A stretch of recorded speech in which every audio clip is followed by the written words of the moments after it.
वेग परिवर्तन की दर को क्या कहते हैं? आपको याद हो तो वेग परिवर्तन की दर को हम त्वरण कहते हैं। इसको तो हमने पहले ही आपको पिछले क्लास में हम बतला दिया था। अगला क्वेश्चन कि रॉकेट किस नियम पर कार्य करता है?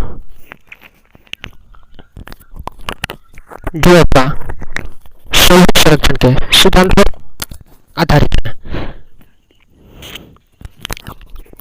ठीक, आपका अगला क्वेश्चन, तारे टिमटिमाते क्यों हैं? आपको याद हो प्रकाश के अपवर्तन के कारण ही तारे टिमटिमाते हैं, जिसमें से ऑप्शन नंबर बी आपका राइट आंसर है।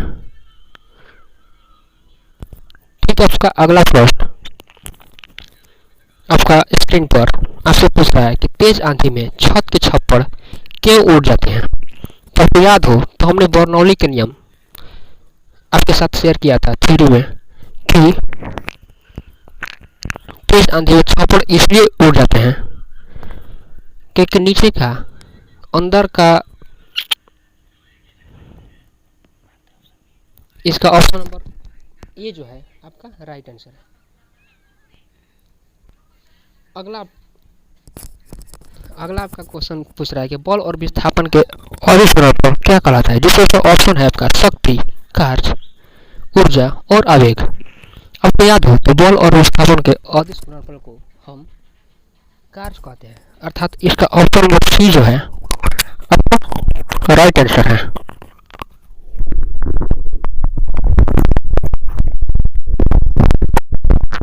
अगला क्वेश्चन पूछ रहा है कि जगत की परिभाषा न्यूटन के किस नियम पर संबंधित है? याद हो तो जगत किसको बोलते हैं? तो पदार्थ जिस प्रक्रिया के द्वारा अपनी प्रारंभिक अवस्था को बनाए रखता है अथवा बनाए रखने का प्रयत्न करता है, इसे ही तो हम इनर्शिया दैट्स मीन्स जड़त्व कहते हैं। और यह न्यूटन के पहले नियम से इसकी परिभाषा में हमें प्राप्त होती है। तो आपका राइट आंसर न्यूटन का पहला है। ठीक, आपका अगला क्वेश्चन आपसे पूछ रहा है कि दाब की खोज किसने किया था? इससे आसान आपको कोई दूसरा क्वेश्चन आपके लिए हो ही नहीं सकता, क्योंकि ये तो बच्चे बच्चे की जुबान पर होता है। आप क्लास 9th में इसे पढ़ चुके होंगे कि दाब की खोज पास्कल नामक वैज्ञानिक ने किया था। इसका राइट आंसर ऑप्शन नंबर 2 हो गया। इससे रिलेटेड आपका अगला क्वेश्चन आपसे पूछ रहा है कि कार्य का एसआई यूनिट क्या होती है?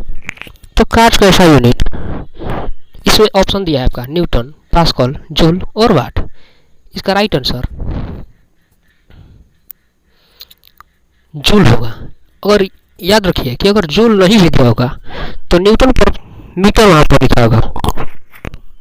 याद रखिए इसका राइट आंसर अभी तो जूल होगा। अगर जूल नहीं दिया है तो वहां पर न्यूटन पर मीटर इसका राइट आंसर होगा, या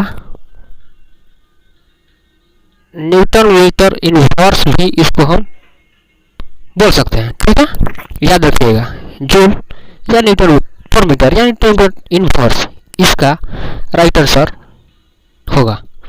ठीक, वैसे ही अगला क्वेश्चन आपसे पूछ रहा है कि बल और समय के गुणनफल को क्या कहते हैं? तो याद रखिए आपसे रिलेटेड जब हमने आपके साथ थ्योरी शेयर किया था तो बल और समय के सदिशीय गुणनफल को हम आवेग दैट मीन्स इम्पल्स कहते हैं। इसका राइट आंसर ऑप्शन नंबर आपका 2 होगा।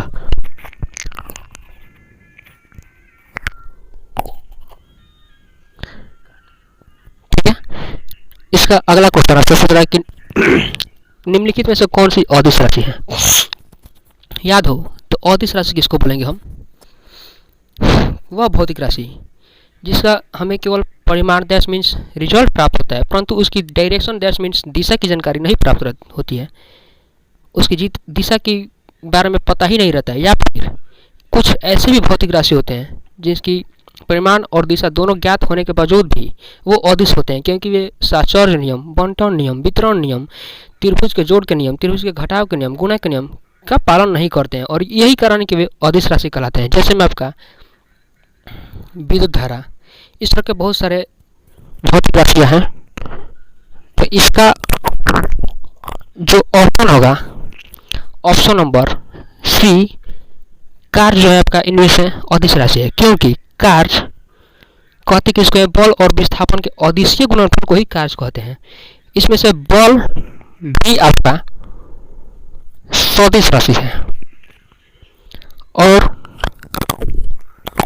विस्थापन भी सदिश राशि है, परंतु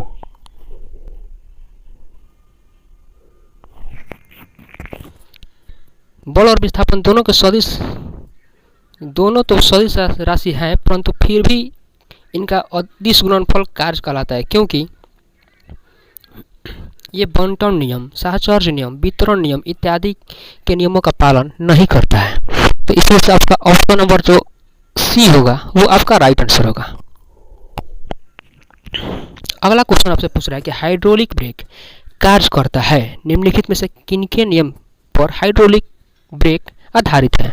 याद हो तो दाब जब प्रेशर हम आपको पढ़ा रहे थे उसमें आपसे हमने शेयर किया था कि हाइड्रोलिक ब्रेक हो या फिर हाइड्रोलिक प्रेस हो या फिर हाइड्रोलिक,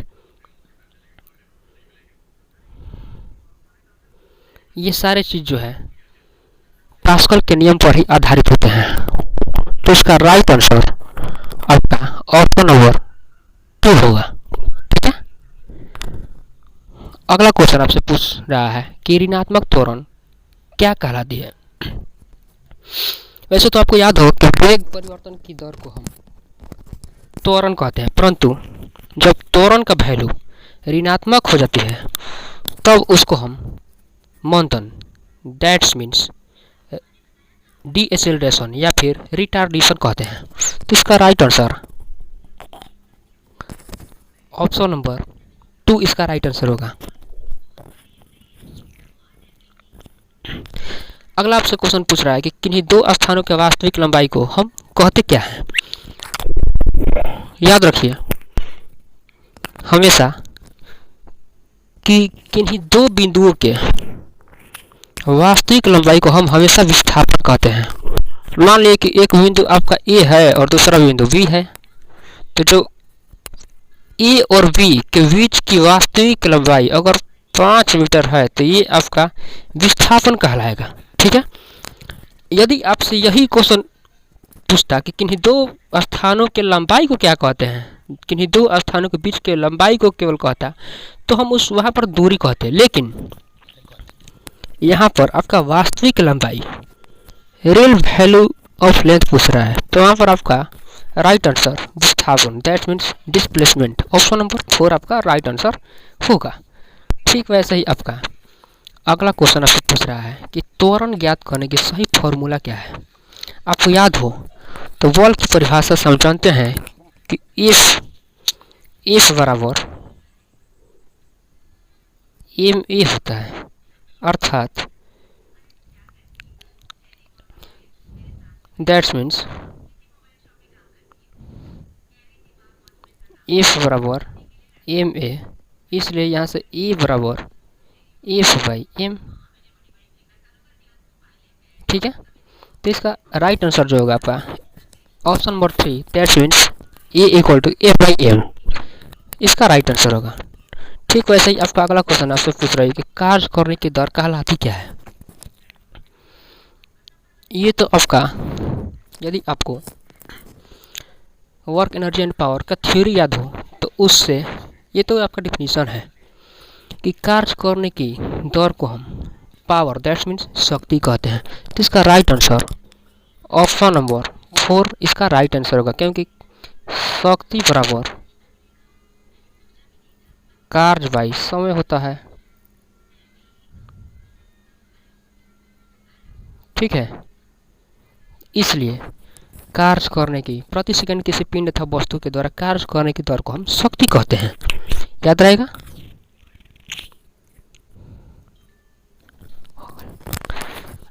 यदि आपको हमारी साइंस से रिलेटेड ऑब्जेक्टिव क्वेश्चन का सॉल्यूशन आपको अच्छा लगे, आपके दिल को छू जाए, तो हमारे चैनल को सब्सक्राइब अवश्य करें, अधिक से अधिक शेयर भी करें और कमेंट में अवश्य बताएं।